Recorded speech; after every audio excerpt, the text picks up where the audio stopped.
बासमती ए बासमती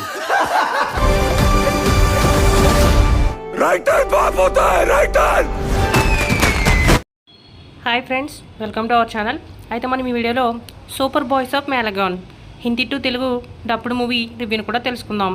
అయితే ఇది ఒక హిందీ మూవీ ఫ్రెండ్స్. ఇప్పుడు అమెజాన్ ప్రైమ్ వీడియోలో అయితే కనుక తెలుగులో కూడా అవైలబుల్గా ఉంది. అయితే ఈ మూవీ ఎలా ఉందంటే కనుక సినిమా చాలా బాగుంది ఫ్రెండ్స్. అయితే ఈ మూవీ చూసాక మనకి ఒక తెలుగు మూవీ అయితే గుర్తొస్తుంది. ఆ మూవీ ఏంటో కింద కమెంట్లో తెలియచేయండి. అయితే ఈ మూవీ యొక్క కథాంశం విషయానికి వస్తే కనుక ఒక గ్రూప్ ఆఫ్ ఫ్రెండ్స్ అయితే కనుక ఇండిపెండెంట్గా సినిమా తీద్దామని అనుకుంటారనమాట. అందరూ సినిమా డైరెక్షను ఇంకా యాక్టింగ్ డిఫరెంట్ కెరీర్ మీద ఇంట్రెస్ట్ అవ్వాలన్నమాట. అయితే వాళ్ళందరూ కలిసి ఒక సినిమాని ఏ విధంగా తీశారు, ఈ మధ్యలో జరిగిన జర్నీ ఈ మూవీ కథాంశం అనమాట. అయితే మూవీ అయితే కనుక చాలా బాగుంది ఫ్రెండ్స్. మంచి ఇంట్రెస్టింగ్ స్క్రీన్ ప్లే ఉంది. దాంతోపాటుగా ముఖ్యంగా యాక్టర్లందరూ కూడా చాలా అంటే చాలా బాగా యాక్ట్ చేశారు. త్రూ అవుట్ మనకి మంచి ఫీల్ గుడ్ ఎమోషనల్ ఫీలింగ్ అయితే వస్తుంది. అయితే ఎవరైతే మూవీ లవర్స్ ఉంటారో ఇంకా సినిమా తీద్దాము అని మూవీ డ్రీమ్స్తో ఉంటారో వాళ్ళకైతే కనుక ఈ మూవీ చాలా అంటే చాలా విపరీతంగా కనెక్ట్ అవుతుంది అనమాట. ఎందుకంటే బేస్డ్ ఆన్ ట్రూ ఈవెంట్స్ని బట్టి కూడా ఈ మూవీలో కొన్ని సన్నివేశాలను అయితే కనుక చిత్రీకరించడం జరిగిందనమాట.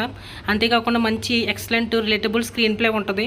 అయితే ఫిల్మ్ మేకింగ్కి ఎలాంటి బేరియర్స్ లేవని చెప్పేసి మంచి ఎమోషనల్ కనెక్షన్తో అయితే కనుక చూపించారనమాట. ఫిల్మ్ మేకింగ్ కెరీర్గా ఎంచుకునే వాళ్ళకి చాలా అంటే చాలా బాగా నచ్చుతుంది. మిగిలిన వాళ్ళందరూ కూడా బాగుంది సినిమా అనిపిస్తుంది. అయితే చూడాలనుకుంటే కనుక తెలుగులో కూడా అవైలబుల్గా ఉంది ఫ్రెండ్స్. అమెజాన్ ప్రైమ్ వీడియోలో తప్పకుండా చూడవచ్చు. డెఫినెట్లీ మీ ఫ్రెండ్స్లో ఎవరైనా ఆస్పైరింగ్ ఫిలిం మేకర్స్ ఉంటే కనుక వాళ్ళకి ఈ మూవీని అయితే కనుక సజెస్ట్ చేయండి. డెఫినెట్లీ చాలా బాగా ఫీల్ అవుతారు. ఓకే ఫ్రెండ్స్, మరి మా ఎక్స్ప్లెనేషన్ కనుక మీకు నచ్చినట్లయితే మా మూవీ సమాచార్ ఛానల్ని సబ్స్క్రైబ్ అయితే చేసుకోండి. Thank you.